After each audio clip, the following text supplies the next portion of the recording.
صلاة القائمة محمد صلى الله عليه وسلم.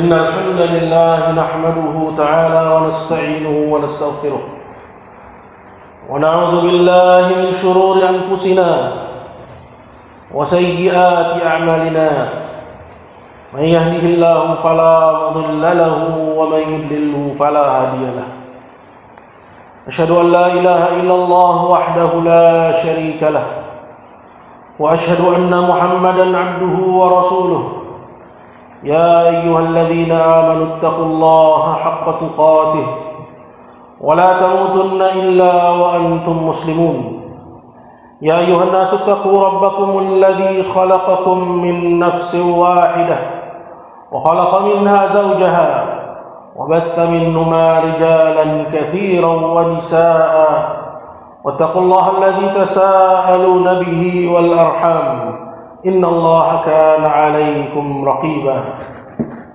يا أيها الذين آمنوا اتقوا الله وقولوا قولا سديدا يصلح لكم أعمالكم ويغفر لكم ذنوبكم ومن يطع الله ورسوله فقد فاز فوزا عظيما أما بعد فإن أصدق الحديث كتاب الله تعالى وخير الهدي هدي محمد صلى الله عليه وسلم وشر الأمور محدثاتها فإن كل محدثة بدعة وكل بدعة ضلالة وكل ضلالة في النار أعاذني الله وإياكم من النار.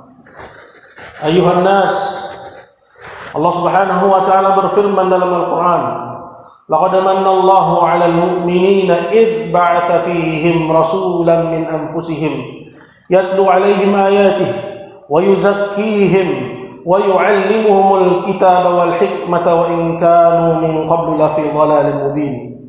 Yang artinya, sungguh Allah Azza wa Jalla, Dia telah menganugerahkan kepada orang-orang yang beriman, yaitu ketika Dia mengutus ke tengah-tengah mereka seorang nabi dari bangsa mereka sendiri, seorang rasul dari bangsa mereka sendiri, yang membacakan kepada mereka ayat-ayat Allah dan mengajarkan kepada mereka hikmah, sekalipun sebelum itu mereka berada di dalam kesesatan yang nyata. Sidang Jumat yang dimuliakan Allah Subhanahu wa taala, kecintaan itu membutuhkan pembuktian. Siapa saja yang mengaku cinta kepada Allah, maka Allah Subhanahu wa taala tuntut darinya bukti.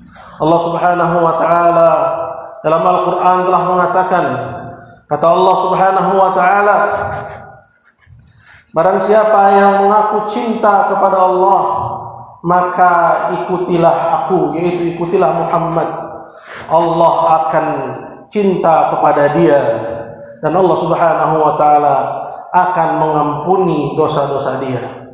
Maka sebagaimana seperti itu hukum cinta kepada Allah, seseorang harus mengikuti nabinya Muhammad sallallahu alaihi wasallam. Maka begitu juga orang yang mengaku cinta kepada Rasulullah sallallahu alaihi wasallam. Dalam sebuah hadis, ketika Umar bin Khattab radhiyallahu taala anhu ketahuan oleh Nabi sallallahu alaihi wasallam sedang memegang kitab Taurat, maka Nabi berkata kepada Umar, "Amutahawwikuna anta ya ibn al-Khattab?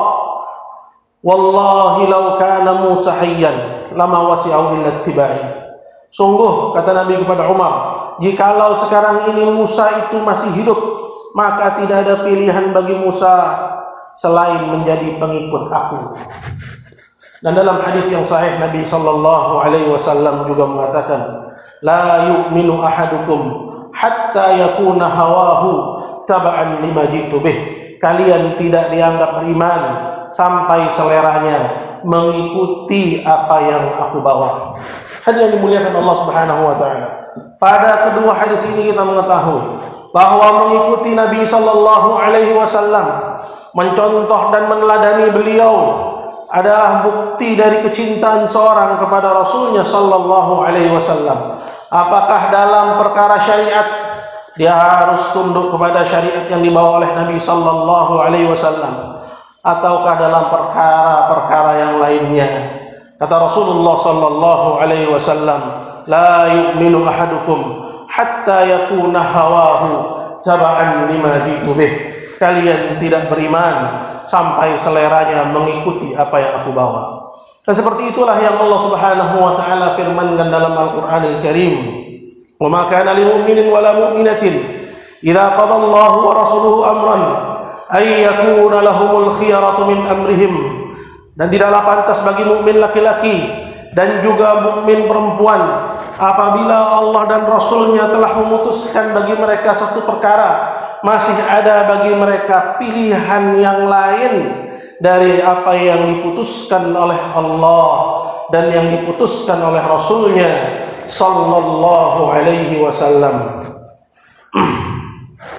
Maka hadirin dimuliakan Allah Subhanahu wa taala, bahwa klaim seorang yang mencintai Nabi sallallahu alaihi wasallam, di samping bahwa klaim itu adalah klaim yang terpuji, namun klaim itu membutuhkan kepada bukti, yaitu benar-benar mengambil sunnah dan meneladani kehidupan Nabi kita Muhammad sallallahu alaihi wasallam.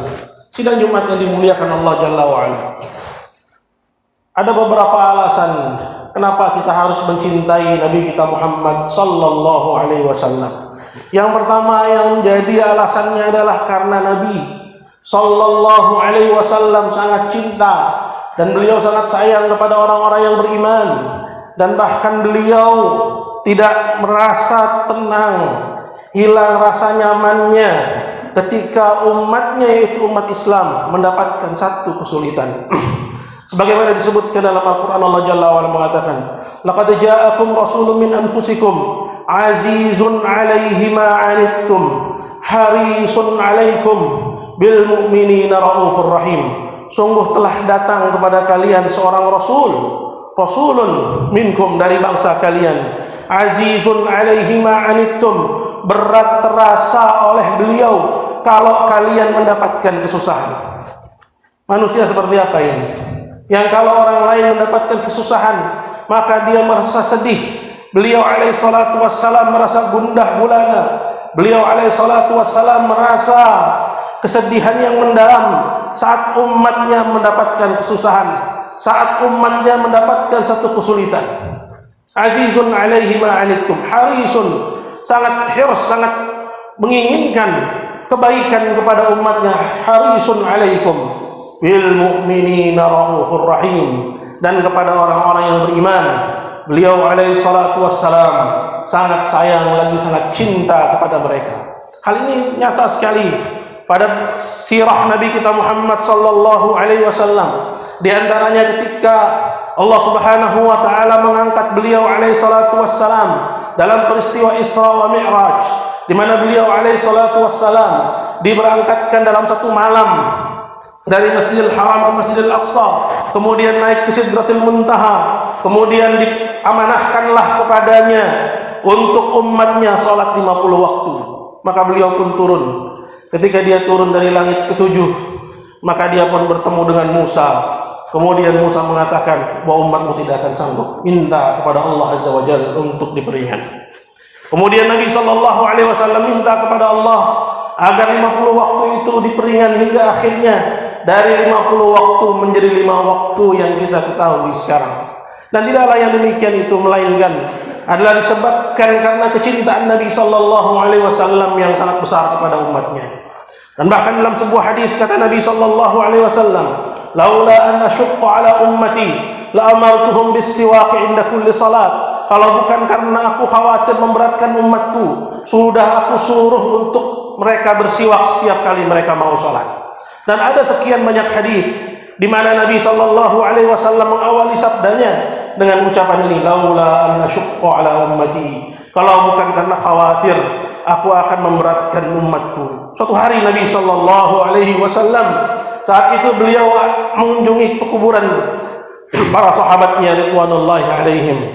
Kemudian beliau berkata, "Wadittu anni alqa ikhwani." Oh, andaikan aku bisa melihat teman-temanku. Maka para sahabat ketika itu bertanya, Alasna ikhwanuna ya Rasulullah, bukankah kami ini adalah teman-temanmu wahai Rasulullah? Kata Nabi sallallahu alaihi wasallam, anta ashabi, kalian adalah para sahabatku, walakin ikhwani, tapi teman-temanku itu adalah mereka yang beriman kepadaku dan mereka belum sempat melihat aku. Begitu rindunya Nabi sallallahu alaihi wasallam kepada kita umat akhir zaman yang tidak sempat bertemu dengan baginda Rasulullah sallallahu alaihi wasallam. Namun beliau alaihi salatu wassalam sangat ingin agar ia berjumpa dengan kita. Hadirin dimuliakan Allah Subhanahu wa taala. Tampak juga kecintaan Nabi sallallahu alaihi wasallam pada hadis di mana Nabi sallallahu alaihi wasallam dikabarkan dalam hadis tersebut beliau alaihi salatu wassalam memanggil-manggil umatnya, meminta-minta kepada Allah Subhanahu wa taala keselamatan bagi umatnya, yaitu kepada orang yang mengaku berislam, menauhidkan Allah, mengucapkan 2 kalimat syahadat dan menunaikan kewajiban-kewajibannya. Hadirin muliakan Allah Subhanahu wa taala.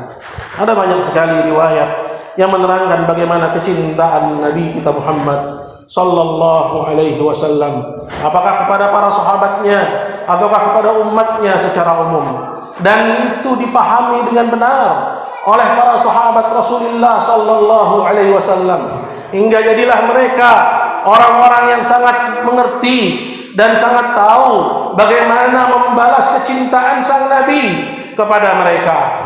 Rasulullah sallallahu alaihi wasallam ketika beliau ingin menyerang orang-orang musyrikin di Mekkah, ketika itu ada seorang sahabat Nabi sallallahu alaihi wasallam yang namanya Hatib bin Abi Baltah. Dia ini adalah seorang yang juga ikut perang Badar. Namun disebabkan karena dia khawatir akan keselamatan keluarganya di Mekkah, maka dia pun mengirim utusan untuk memberitahu keluarganya bahwa Nabi sallallahu alaihi wasallam akan menyerang Mekkah. Dan perbuatan ini adalah perbuatan yang membocorkan rahasia Rasulullah sallallahu alaihi wasallam. Dan Nabi pun diberitahukan oleh Allah Subhanahu wa taala akan adanya peristiwa di belakangnya ini. Hingga terbongkarlah apa yang dilakukan oleh Hatib. Karena kecintaannya kepada Nabi sallallahu alaihi wasallam, maka apa yang dilakukan oleh Umar bin Khattab radhiyallahu taala anhu? Kata Umar, "Da'ni ya Rasulullah, biarkan aku wahai Rasulullah, adribu unuqa hadzal munafiq, biar aku penggal saja leher si munafik ini." Namun ketika itu Nabi sallallahu alaihi wasallam menjelaskan kepada Hatib, menjelaskan kepada Umar bahwa Hatib adalah orang yang cinta kepada Allah dan cinta kepada Rasulnya sallallahu alaihi wasallam.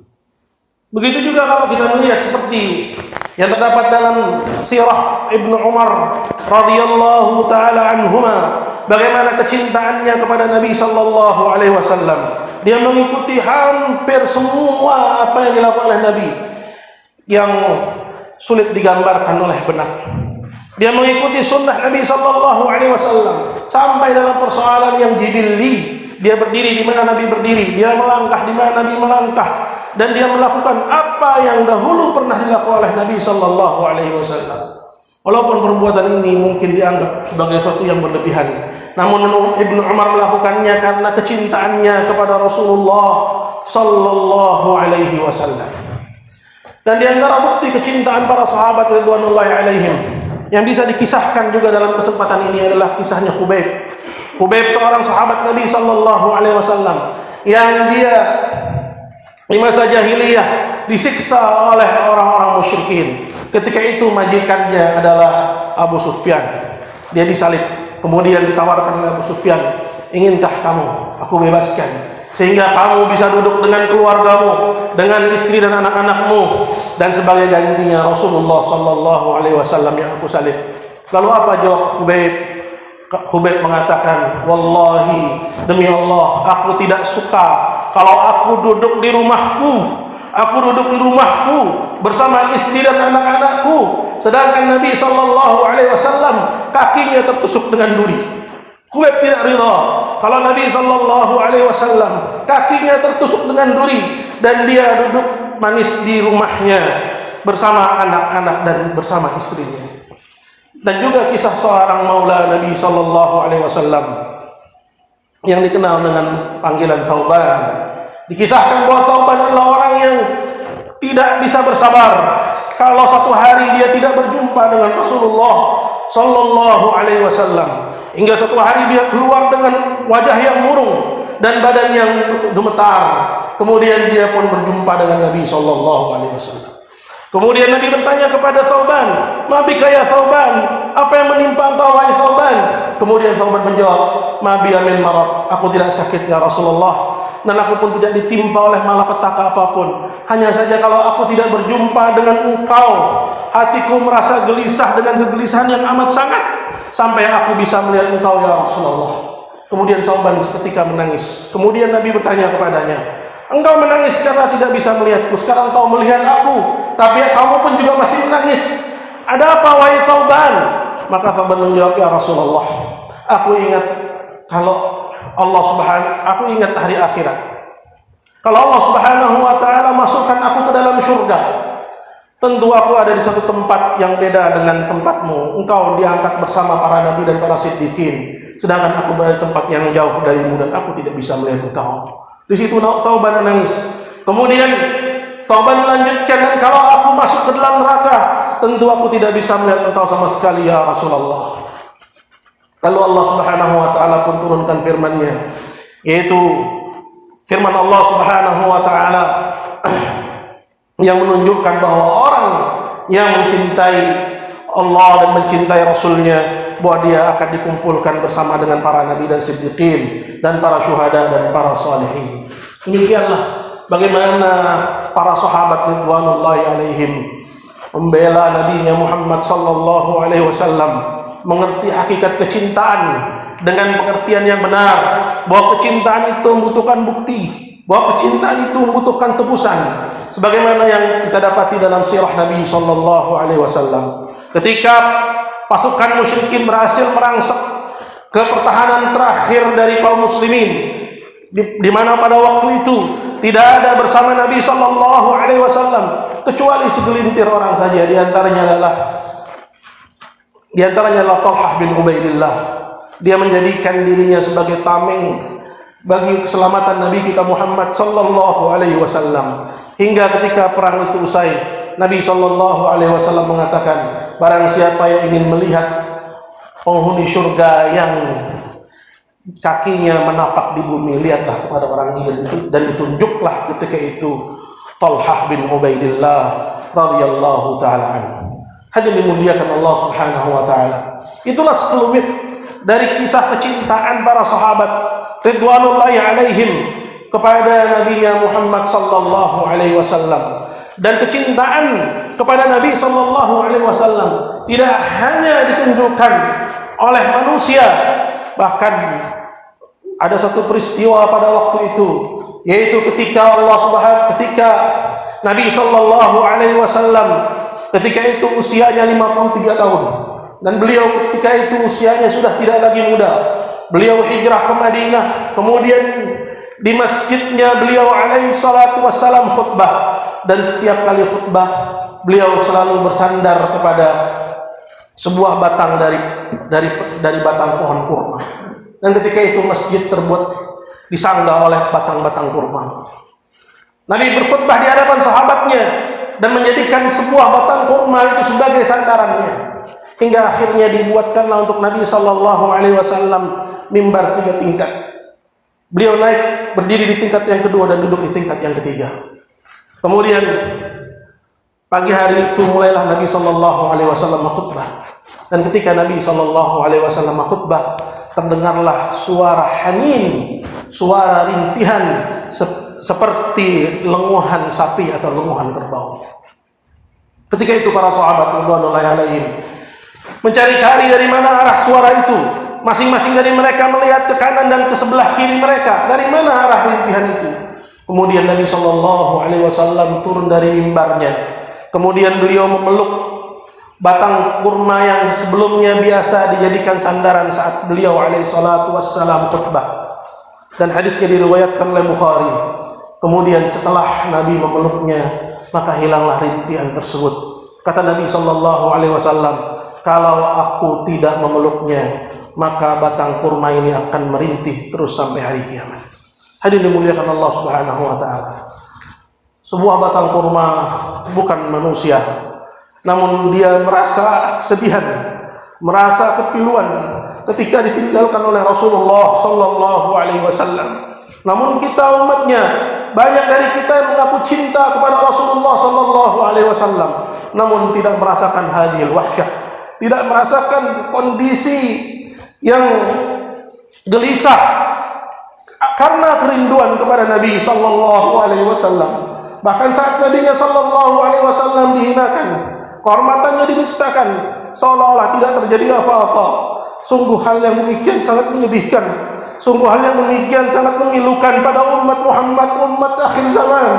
Maka semoga Allah Subhanahu wa taala memberikan kepada kita keteguhan di atas iman, memberikan kepada kita keteguhan di atas tauhid, dan memberikan kecintaan kita yang benar kepada Nabi kita Muhammad sallallahu alaihi wasallam, membelanya dengan cara yang benar, memuliakannya dengan cara yang benar, dan siap menghadapi orang-orang yang berani menistakan kehormatan dari Nabi kita Muhammad sallallahu alaihi wasallam, siapapun mereka, dari manapun mereka, dan menebusnya dengan harta dan jiwa-jiwa kita.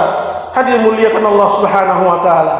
Inilah sekelumit dari kisah Nabi kita Muhammad sallallahu alaihi wasallam, dan bagaimana kecintaan para sahabat ridwanullahi alaihim kepada mereka. Semoga kita sebagai umat akhir zaman dapat menjadikan hal itu sebagai teladan. Dan kalau belum ada kecintaan pada diri kita kepada baginda Rasulullah sallallahu alaihi wasallam, belum ada kecemburuan pada diri kita ketika nabinya dinistakan, maka periksalah hati kita, periksalah ilmu kita, periksalah ada yang salah dalam sikap keagamaan kita. Maka lengkapilah itu, tutupilah itu dengan kita menjadi seorang penuntut ilmu yang benar. Barakallahu li wa lakum fil Qur'anil azim, wa nafa'ani wa iyyakum bima fihi minal ayati wa dzikril hakim.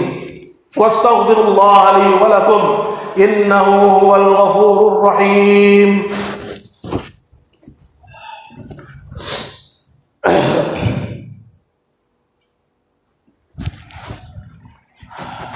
Alhamdulillah wa kafa.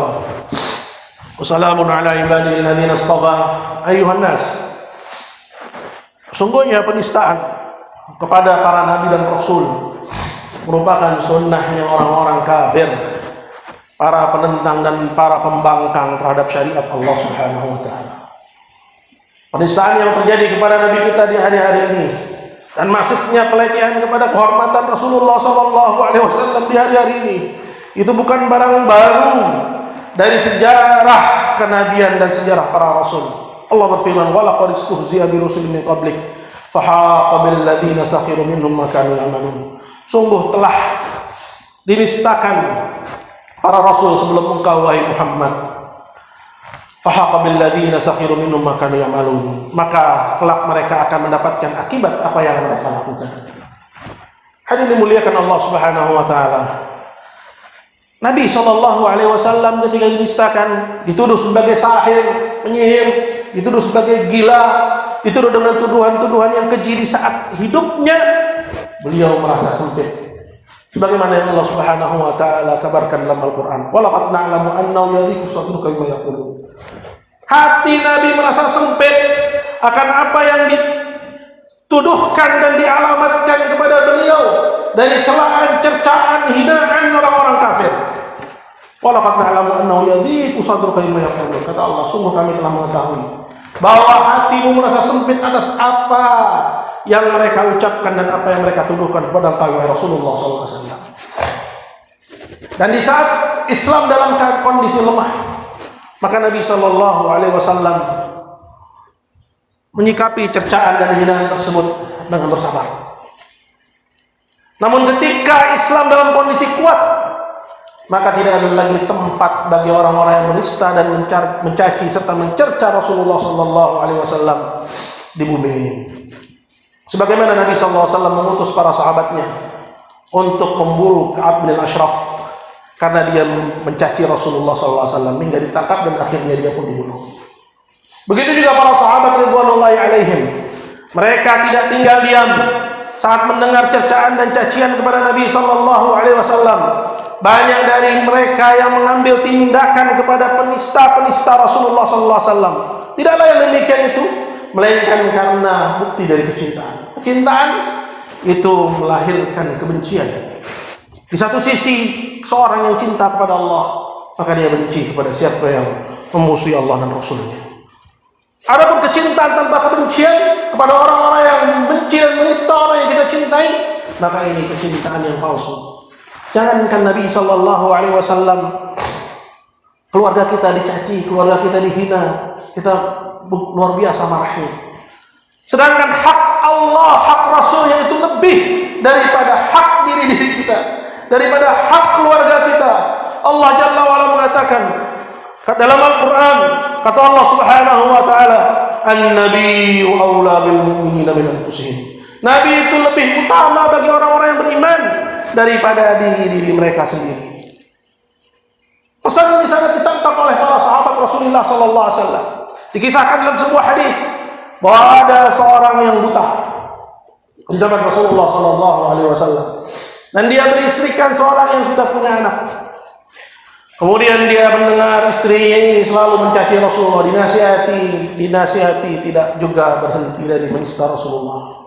Maka dia ambillah sebuah pisau dapur, kemudian diletakkan pisau itu di perut istrinya, kemudian diduduki. Akhirnya mati istrinya. Kemudian gemparlah ketika itu Madinah. Kemudian sampailah berita itu kepada Nabi sallallahu alaihi wasallam ketika itu beliau baru selesai salat. Kemudian ditanyakanlah siapa yang melakukannya. Tidak ada seorang pun yang menjawab. Hingga akhirnya ditanya kembali, dan orang itu pun akhirnya menjawab, saya ya Rasulullah. Kemudian diceritakan sebab musababnya, maka Nabi pun membatalkan diatnya.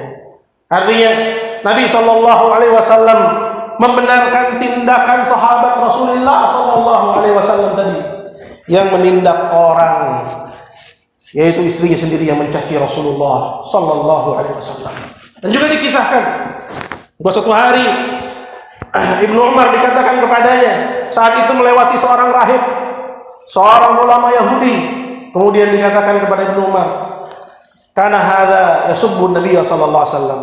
Dulu orang ini, itu rahib itu, dia mencaci Nabi sallallahu alaihi wasallam. Lalu apa kata Ibnu Umar radhiyallahu taala anhu? "Lau sami'tuhu laqataltuh."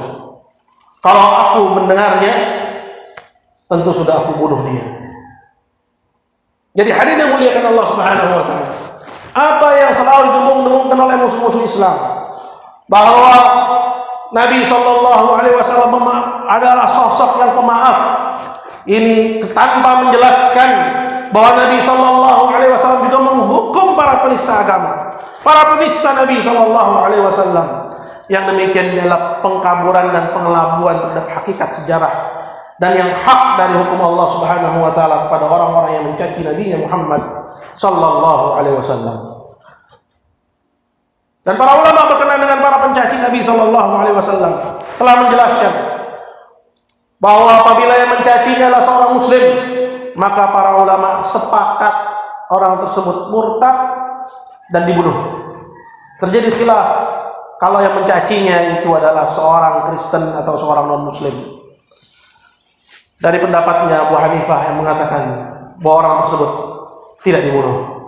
Namun pendapat Abu Hanifah mengatakan bahwa orang tersebut dibunuh kalau orang tersebut telah banyak mencaci Nabi sallallahu alaihi wasallam, atau amir, yaitu pemerintah ketika itu melihat bahwa membunuhnya terdapat maslahat yang besar agar berhenti cacian-cacian kepada Islam dan kepada agamanya umat Islam. Hadirin dimuliakan Allah Subhanahu wa taala. Terakhir, di antara bukti kecintaan Nabi sallallahu, kecintaan para sahabat ridwanullahi alaihim yang bisa kita sampaikan dalam kesempatan yang singkat ini adalah kisah Umar bin Khattab radhiyallahu taala. Bahwa suatu hari Umar bin Khattab radhiyallahu taala berkata kepada Nabi sallallahu alaihi wasallam, "La anta ahabbu ilayya